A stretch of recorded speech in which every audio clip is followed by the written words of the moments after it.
বিসমিল্লাহির রহমানির রহিম। আমাদের অনলাইন শিক্ষা কার্যক্রমে মাধ্যমিক শ্রেণীর জীববিজ্ঞান অংশে আমরা আজকে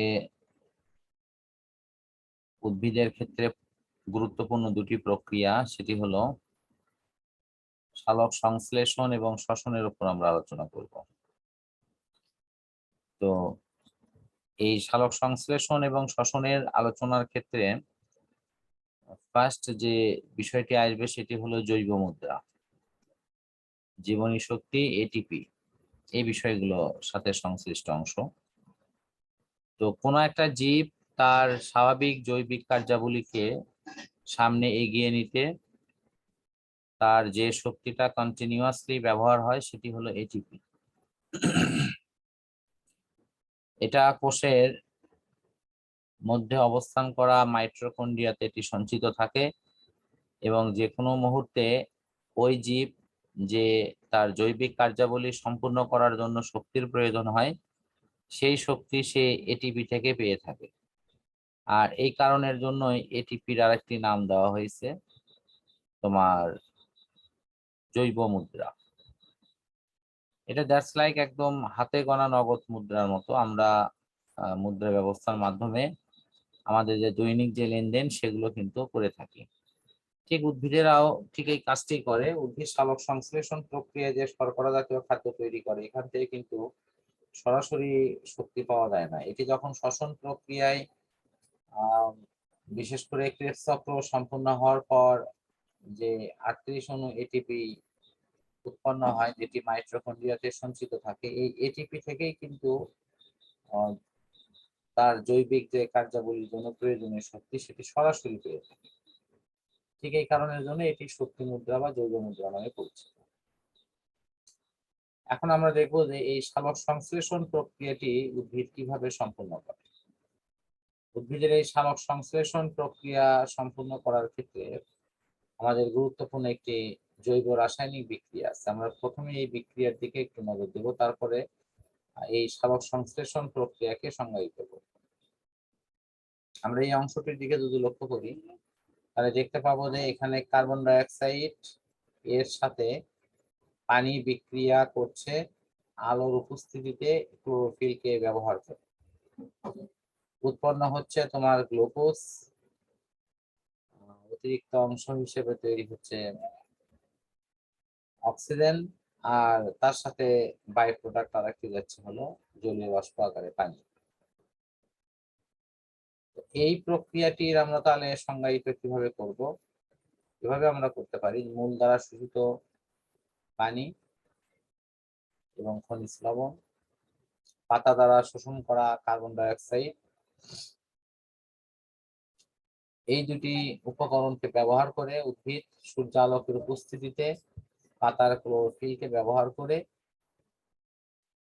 যে জৈব রাসায়নিক প্রক্রিয়ায় উদ্ভিদ গ্লুকোজ জাতীয় পদার্থ তৈরি করে এবং উপজাত হিসেবে অক্সিজেন নির্গমন করে, সেই পুরো প্রক্রিয়াকে বলা হয় সালোক সংশ্লেষণ। এই সালোক সংশ্লেষণ ক্রিয়াটি উদ্ভিদের যে অংশে সবুজ উপকরণ আছে অর্থাৎ ক্লোরোপ্লাস্ট আছে সেই অংশতে এটি কিন্তু সংঘটিত হয়ে থাকে। বিশেষ করে এই অঙ্গটির নাম হিসেবে আমরা পাতার নামটা সবচেয়ে বেশি উল্লেখ করতে পারি। এখন আমরা দেখব যে উদ্ভিদের মধ্যে এই সালোক সংশ্লেষণ প্রক্রিয়াটি আসলে কিভাবে ঘটে। সালোক সংশ্লেষণ প্রক্রিয়া নিয়ে প্রথম যে বিজ্ঞানীটা আমাদের কাছে ধারণা দেন তিনি 1905 সালে ইংরেজ শারীরতত্ত্ববিদ ব্ল্যাকম্যান এই প্রক্রিয়াকে তিনি দুই ভাগে বিভক্ত করেন। একটি হলো আলোক নির্ভর পর্যায় আর একটি হলো আলোক নিরপেক্ষ পর্যায়। তিনি এই দুইটার নামে এটাকে সংজ্ঞায়িত করেন। তো মূলত আলোক পর্যায়টি এরকম যেটি আলোর উপস্থিতি ছাড়া এই প্রক্রিয়াটি ঘটানো সম্ভব না, আলোর উপস্থিতিতে এই প্রক্রিয়াটি ঘটে, এই জন্য এটি আলোক নির্ভর একটি প্রক্রিয়া। এই প্রক্রিয়ার শুরুতে যেটি ঘটে তা হলো পত্ররন্ধ্রের মুখ খোলা থাকে এবং এই পথে প্রয়োজনীয় কার্বন ডাই অক্সাইড সহ অন্যান্য গ্যাসগুলো পাতার এই স্পঞ্জি মেসোফিল স্তরে প্রবেশ করে। সেখান থেকে আলোক শক্তিকে ব্যবহার করে ক্লোরোফিল পানির অণুকে ভেঙে তোমার দুইটি অংশে আলাদা করে, একটি হাইড্রোজেন আর একটি অক্সিজেন। অক্সিজেন অংশ পত্ররন্ধ্রের মুখ দিয়ে বের হয়ে যায়, আর হাইড্রোজেন অংশ যেটি হাইড্রোজেন আয়ন বা প্রোটন আকারে অবস্থান করে, সেটি পরবর্তীতে কার্বন ডাই অক্সাইডের সাথে জৈব রাসায়নিক প্রক্রিয়ার নানা ধাপ পার করে এটা কিন্তু গ্লুকোজ জাতীয় যে মূল খাদ্য উপকরণ সেটি কিন্তু তারা সংগ্রহ করে বা উৎপন্ন করে। এখন আমার প্রশ্ন হলো যে এই আলোক নিরপেক্ষ পর্যায় বা অন্ধকার পর্যায়টি আসলে আলোক নিরপেক্ষ পর্যায় বা অন্ধকার পর্যায়ে সাধারণত আলোর কোনো প্রয়োজন পড়ে না। এই পর্যায়টি সম্পূর্ণ হওয়ার জন্য যেহেতু আলোর প্রয়োজন নাই, কাজে এই প্রক্রিয়াটি দিনের বেলাতে যদি সংঘটিত হয় তাহলে সেক্ষেত্রেও তার কিন্তু আলোর কোনো প্রয়োজন পড়বে না, যেহেতু এটি আলোক নিরপেক্ষ পর্যায়। এই পর্যায়ে পাতায় অবস্থান করা অক্সিজেন অংশটি যেটি পাতা থেকে বের হয়ে যায় আর হাইড্রোজেন অংশটি থেকে যায়, সেটি হাইড্রোজেন অংশ পরবর্তীতে এই কার্বন ডাই অক্সাইডকে বিজারিত করে এবং বিজারিত করে তারা বেশ কিছু ধাপ অতিক্রম করে। এই কার্বন বিজারণের ক্ষেত্রে সাধারণত তিনটি পদকে শনাক্তকরণ করা হয়। একটি হলো ক্যালভিন চক্র, আরেকটি হলো হ্যাস ও স্ল্যাক চক্র, আর সর্বশেষটি হলো ক্রিসুলিসিয়ানের অ্যাসিড বিপাক। তো প্রথম দুটি অংশের বিবরণ আমাদের এখানে দেয়া আছে। সাধারণত ক্রিসুলিসিয়ানের অ্যাসিড বিপাক অংশটি কিন্তু এখানে আলোচনায় নেই। তো ফার্স্ট যে অংশটি দেওয়া আছে সেটি হলো C3 গতিপথ বা ক্যালভিন চক্র। তো ক্যালভিন চক্রে আমাদের এই কার্যটি এমন ভাবে সম্পন্ন হয় যে আবিষ্কারকের নাম অনুসারে ক্যালভিন বেনসন ও ব্যাসাম চক্র নামে এটি পরিচিত। এই চক্রটি আবিষ্কার হয় 1961 সালে, যেটার জন্য নোবেল পুরস্কারে ভূষিত হয়। পরবর্তীতে এই প্রক্রিয়ায় 3 কার্বন বিশিষ্ট ফসফোগ্লিসারিক অ্যাসিড উৎপন্ন হয়, যেটির জন্য এটাকে C3 উদ্ভিদ বলা হয়। এরপরে হ্যাশ ও স্ল্যাক চক্র এর C4 গতিবেগ। এটা আসলে এখানে অস্ট্রেলীয় বিজ্ঞানী মিস্টার হ্যাচ এবং সিআর স্ল্যাক সাধারণত আমাদের এই প্রক্রিয়া সম্পর্কে যে বিশেষ ধারণাটি দেন, তিনি 1966 সালে কার্বন বিজারণের এই পথটি আমাদের কাছে উপস্থাপন করেন। তো আগের পদার্থ ছিল হলো 3 কার্বন বিশিষ্ট ফসফোগ্লিসারিক অ্যাসিড, আর এখানে পদার্থটি হলো 4 কার্বন বিশিষ্ট অক্সালো অ্যাসিড। উভয়ই কিন্তু অ্যাসিড, একটি হলো ফসফোগ্লিসারিক অ্যাসিড আর এটি হলো 4 কার্বন বিশিষ্ট অক্সালো অ্যাসিড। তো এখানে এই সালোক সংশ্লেষণের হারটা অনেক অনেক বেশি হয়, যে কারণের জন্য আমাদের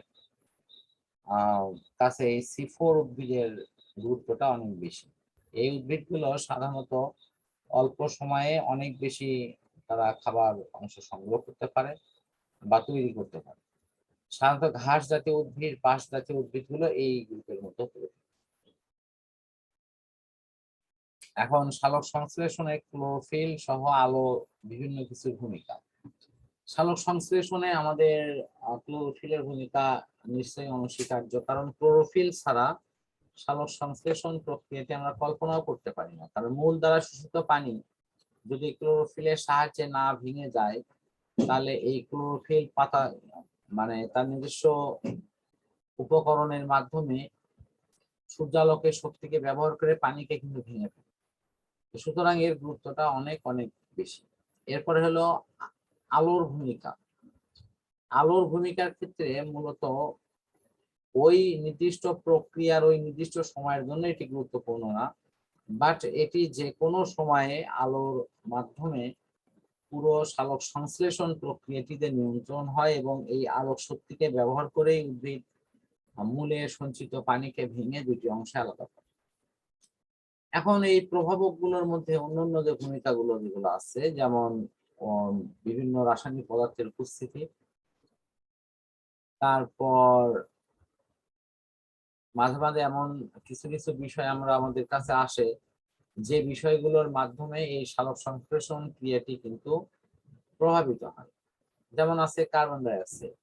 কার্বন ডাই অক্সাইড সালোক সংশ্লেষণ প্রক্রিয়াকে প্রভাবিত করার ক্ষেত্রে একটা গুরুত্বপূর্ণ উপকরণ, কারণ বায়ুতে কার্বন ডাই অক্সাইডের পরিমাণ কিন্তু 0.03, অর্থাৎ 1000 লিটার যদি বায়ু থাকে তাহলে সেখানে প্রায় 3 লিটার পরিমাণ কার্বন ডাই অক্সাইড পাওয়া যাবে। যেহেতু এর পরিমাণটা অনেক অনেক কম, সেই কারণের জন্য এই পদার্থটি গ্রহণ করে উদ্ভিদকে তার শর্করা জাতীয় খাদ্য প্রস্তুত করতে প্রচুর পরিমাণে বায়ু সরবরাহের ব্যবস্থা কিন্তু সেখানে থাকতে হবে, অর্থাৎ বায়ুটা ফ্লোয়িং হতে হবে, প্রবাহিত হতে হবে, তাহলে কিন্তু এই প্রবলেমটা থাকবে না। এরপর আছে তাপমাত্রা। সালোক সংশ্লেষণ একটি গুরুত্বপূর্ণ বিশেষ প্রভাবক হিসেবে এটি কাজ করে। সাধারণত অতি নিম্ন তাপমাত্রা এবং অতি উচ্চ তাপমাত্রায় এই অপশনগুলো কিন্তু ক্রিয়াশীল হয়। সাধারণত 35-এর উপরে 40-এর কাছাকাছি গেলে অথবা 22-এর নিচে এটি আসলে সালোক সংশ্লেষণ হারটা কমে যায় অথবা ব্যাহত হয়। অক্সিজেন। সালোক সংশ্লেষণ প্রক্রিয়ায় আমরা অক্সিজেন বের করে দিই, এই কারণে বায়ুতে অক্সিজেনের পরিমাণ বেড়ে গেলে এটির প্রক্রিয়া কমে যাবে। অন্যদিকে এটি কমে গেলে অক্সিজেন তৈরির প্রক্রিয়াটি কিন্তু সচল হবে এবং অনেক দ্রুত অক্সিজেন তৈরি করবে। খনিজ পদার্থ। ক্লোরোফিলের মূল উপকরণ নাইট্রোজেন এবং ম্যাগনেসিয়াম। লোহ জাতীয় পদার্থের অনুপস্থিতিতেও প্রবলেম তৈরি হয়, কাজে এগুলো দূর করার জন্য আমাদের অবশ্যই প্রয়োজনীয় অপশন গুলো করা দরকার। এরপরে আছে অভ্যন্তরীণ প্রভাবক সমূহ। অভ্যন্তরীণ প্রভাবকের মধ্যে ক্লোরোফিল নিয়ে আমরা আলোচনা অলরেডি করেছি। এরপরে আছে পাতার বয়স এবং সংখ্যা নিয়ে। পাতার বয়স এবং সংখ্যা এই বিষয়টি আমাদের কাছে অনেক অনেক গুরুত্বপূর্ণ, কারণ পাতার সংখ্যা যত বেশি হবে সালোক সংশ্লেষণের হার কিন্তু তত বেশি। আর পাতার বয়স যদি মাঝারি ধরনের হয় তাহলে সেক্ষেত্রে কিন্তু দেখা যাবে ক্লোরোপ্লাস্টের পরিমাণটা তত বাড়বে। এই ক্ষেত্রে সালোক সংশ্লেষণের হারও তার অনেক অনেক বৃদ্ধি পাবে। এই কারণের জন্য মধ্যবয়সী অথবা শেষ বয়সী অপশনের মধ্যে যে পাতাগুলোর মধ্যে যে পাতার সালোক সংশ্লেষণ প্রক্রিয়া উৎপন্ন করা পদার্থের হারের অনেক কম বেশি কিন্তু পাওয়া যায়। এরপরে আছে কোনো কারণে যদি পাতার শর্করা ব্যবহার না হয় তাহলে পাতার শুধু শর্করার ঘাটতি না থাকলে নতুন করে শর্করা তৈরি হবে না, এই বিষয়টি এখানে আছে। এরপরে আছে পটাশিয়াম। পটাশিয়ামের অভাব হলে সালোক সংশ্লেষণ প্রক্রিয়াটি বেশ ব্যাহত হয় এবং এই প্রক্রিয়াটি যাতে ব্যাহত না হয় সেই প্রক্রিয়ার জন্য আমাদের অবশ্যই এই শর্করার একটা সুনির্দিষ্ট মান পর্যন্ত রাখতে হবে, তাহলে এই সালোক সংশ্লেষণের ক্রিয়াটি অনেক দ্রুত ঘটবে। এরপর আছে পটাশিয়াম। পটাশিয়ামের অভাব হলে সালোক সংশ্লেষণের পরিমাণটা কিন্তু অপেক্ষাকৃত কমে যেতে পারে। এই কারণের জন্য পাতায় বেশি শর্করা জমা হলেও কিন্তু এই প্রবলেমটা হয়। এরপরে বিশেষ ধরনের এনজাইমের প্রভাবে এই প্রক্রিয়াটি খুব সহজে চলতে পারে। এই অপশনগুলোতে এটা শেষ করা হয়েছে। আমি মূলত তোমার জানতে চাচ্ছি যে এই সালোক সংশ্লেষণ প্রক্রিয়ার উপরে যে পড়াগুলো আমি এতক্ষণ পড়ালাম, এখানে বিশেষ কোনো প্রবলেম বা কোনো অপশন আছে কিনা? না স্যার। আচ্ছা, সবশেষ আমরা এই অংশটিতে সালোক সংশ্লেষণের গুরুত্ব দেখব। আমরা জানি যে জীব তার নিজের খাবার নিজে তৈরি করতে পারে একমাত্র হলো উদ্ভিদ অংশটি।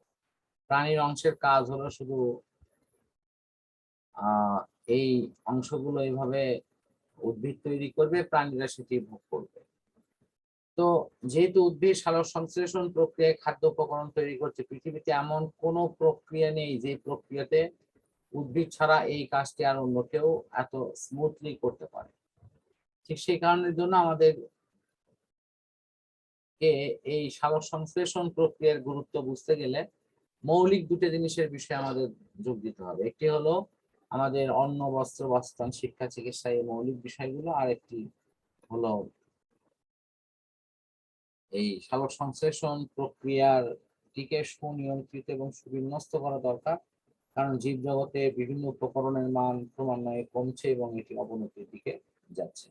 ঠিক সেই কারণের জন্য সালোক সংশ্লেষণ প্রক্রিয়ার মাধ্যমে যাতে অধিক পরিমাণে খাদ্য শস্য উৎপন্ন হয়, ফলমূল উৎপন্ন করা যায় এবং পরিবেশের ভারসাম্য রক্ষায় প্রচুর পরিমাণে আমাদের অক্সিজেনের প্রয়োজন, অন্যদিকে কার্বন ডাই অক্সাইডটাও শোষণ করে নেওয়া প্রয়োজন। সুতরাং এই তিনটি প্রক্রিয়া, অক্সিজেনের পরিমাণ ঠিক রাখা, কার্বন ডাই অক্সাইডের পরিমাণ কমায় ফেলা অথবা যৌক্তিক পর্যায়ে রাখা এবং সারা জীবকুলকে প্রত্যক্ষ বা পরোক্ষভাবে খাওয়ার ব্যবস্থা করে দেওয়ার এই বিষয়টি সড়ক সংশ্লেষণের সাথে এগুলো সংশ্লিষ্ট।